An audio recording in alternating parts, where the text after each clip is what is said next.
Bapak Ibu Saudara yang terkasih di dalam Tuhan kita Yesus Kristus, Shalom. Selamat pagi, salam sejahtera bagi kita semua.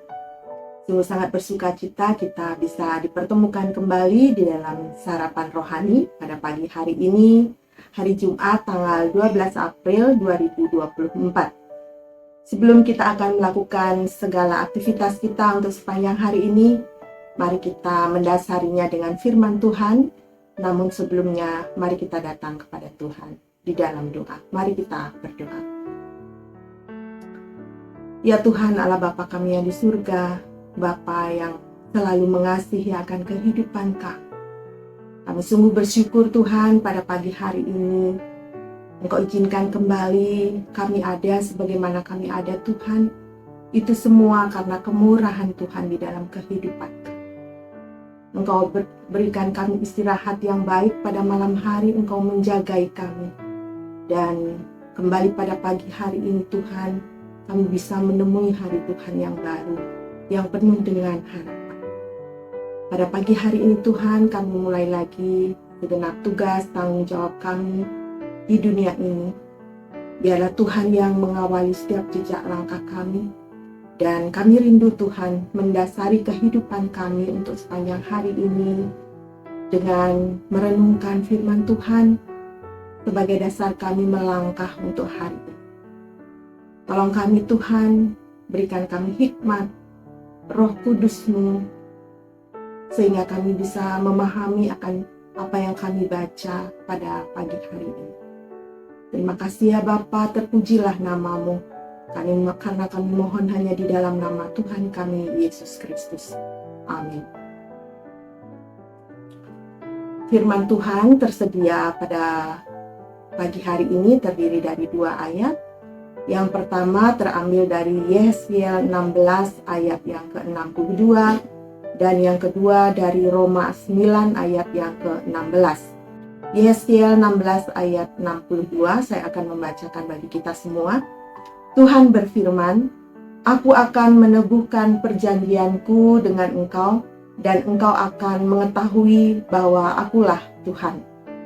Yang kedua, Roma 9 ayat yang ke-16. Jadi hal itu tidak tergantung pada kehendak orang atau usaha orang, tetapi kepada kemurahan hati Allah. Tema perenungan kita pada pagi hari ini adalah semua karena kemurahannya. Bapak Ibu Saudara yang terkasih dalam Tuhan, penyebab utama bangsa Israel dimurkai Allah adalah karena mereka tidak mengingat perjanjian kekal Allah. Sebaliknya, Allah tetap mengingat perjanjiannya dengan Israel. Dia memulihkan mereka, bukan hanya memulihkan bangsa Israel, melainkan juga Sodom dan Samaria. Hal itu dilakukan Allah agar Israel tahu bahwa mereka tidak lebih istimewa daripada bangsa-bangsa yang mereka cela pada masa kecongkakannya. Hal itu dilakukan Allah dengan tujuan yang pertama, agar Israel masa lalu, sebab mereka dipulihkan bukan karena lebih baik daripada Sodom dan Samaria. Yang kedua, agar Israel mengetahui siapa Allah yang sejati. Kemudian yang ketiga, mengingatkan perdamaian antara Allah dan Israel. Perjanjian yang diingkari oleh umat Israel adalah perjanjian antara Allah dan nenek moyang mereka. Perjanjian untuk menjadikan mereka bangsa yang besar, asalkan mereka tetap menjadikan Tuhan sebagai Allah mereka. Padahal catatan Musa menunjukkan kepada setiap kita tentang betapa dahsyat dan ajaibnya perbuatan Tuhan di dalam memimpin umat Israel keluar dari tanah Mesir. Bahkan setelah masuk ke tanah perjanjian, Allah tidak pernah sekalipun meninggalkan umat Israel. Tetapi Israel tidak tahu malu. Mereka tidak mengingat akan kebaikan Tuhan. Mereka malahan melakukan dosa yang sangat keji di hadapan Allah. Oleh karena itu, pemulihan Sodom dan Samaria dimaksudkan agar Israel kembali memiliki rasa malu.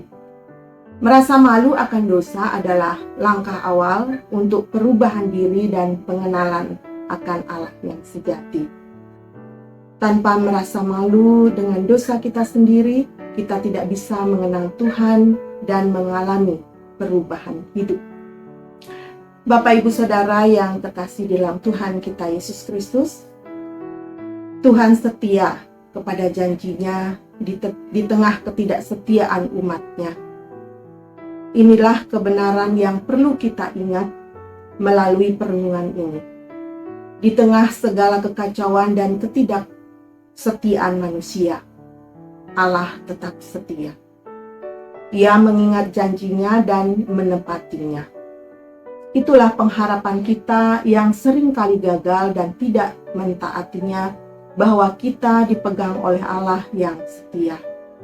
Allah mengingat janjinya di tengah jatuh bangunnya kita di dalam mengikut Dia. Tuhan Allah bermurah hati kepada bangsa pilihannya Israel. Allah memilih Israel bukan karena mereka bangsa yang baik dan benar, namun keterpilihan mereka merupakan wujud kehendak bebas Allah yang selalu bermurah hati kepada siapapun yang telah Ia pilih dan kehendaki. Hal ini ditegaskan dalam bagian firman Tuhan melalui surat Paulus kepada jemaatnya di Roma, dengan mengutip firman Tuhan kepada Musa ketika mereka keluar dari perbudakan di tanah Mesir menuju ke tanah perjanjian Kanaan. Hal ini mau menegaskan tentang cinta kasih Allah dalam Kristus yang tidak pernah berubah. Cinta kasih Allah sebagai gambaran sosok Allah yang selalu bermurah hati kepada Israel serta kehidupan kita semua. Walaupun kehidupan Israel dan juga kita sering mendukakan hati Allah dengan sikap dan perilaku hidup yang tidak setia dan tidak taat kepada Allah. Apakah sikap dan perilaku hidup Israel termasuk kita yang demikian lalu merubah karakter Allah yang bermurah hati? Tidak. Allah tetap setia kepada janjinya. Allah setia untuk selalu menuntun, menyertai, dan memberkati bangsa yang dipilihnya, termasuk kita semua. Apakah juga Allah membiarkan umat pilihannya serta keluarga kita hidup di dalam kedegilan hati terhadap Allah? Tidak, karena Allah begitu mengasihi umat pilihannya, sehingga Dia juga menghajar, mendidik dengan keras demi pemulihan dan keselamatan umat pilihannya dan untuk kehidupan dan masa depan umatnya. Bapak, Ibu, Saudara yang terkasih dalam Tuhan, pemahaman bahwa kita adalah umat pilihannya bukanlah hal yang baru. Kita sadar dan tahu betul bahwa Allah memilih kita bukan karena kebaikan, keistimewaan, atau kecakapan kita, tetapi semata-mata hanya karena anugerah dan kasih karunia-Nya semata. Hendaklah kita merespon kehendak Allah ini dengan menyadari siapa kita di hadapannya. Jika kita dapat menjalani hari-hari kita saat ini, menikmati berkat-berkat-Nya, itu semua adalah karena anugerah-Nya. Kalau bukan karena tangan Tuhan yang menuntun dan menopang, apapun yang kita lakukan pasti berakhir sia-sia.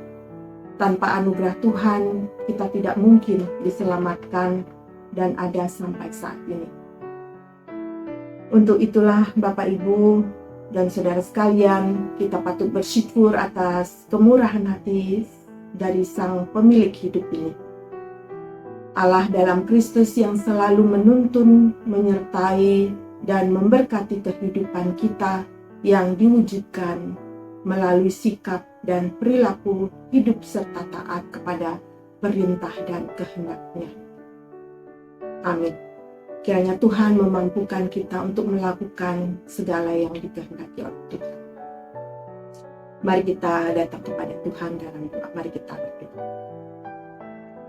Terima kasih ya Bapa untuk firman-Mu pada pagi hari ini Tuhan. Terima kasih Engkau telah memilih kami sebagai anak-anak Tuhan.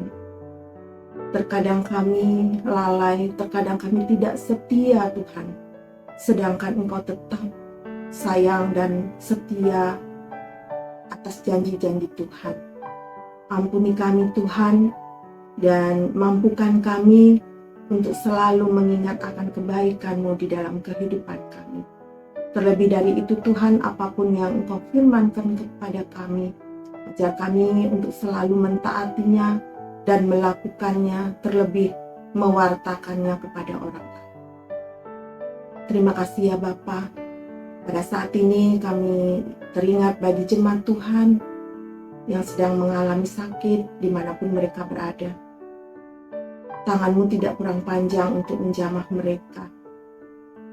Dimanapun Tuhan, baik di rumah sakit, di rumah, di dalam masa pemulihan, biarlah Tuhan yang menyembuhkan mereka melalui obat-obat yang mereka minum.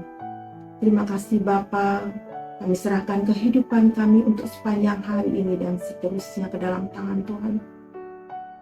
Kiranya Tuhan yang memimpin dan menyertai setiap jejak langkah kami dimanapun kami berada.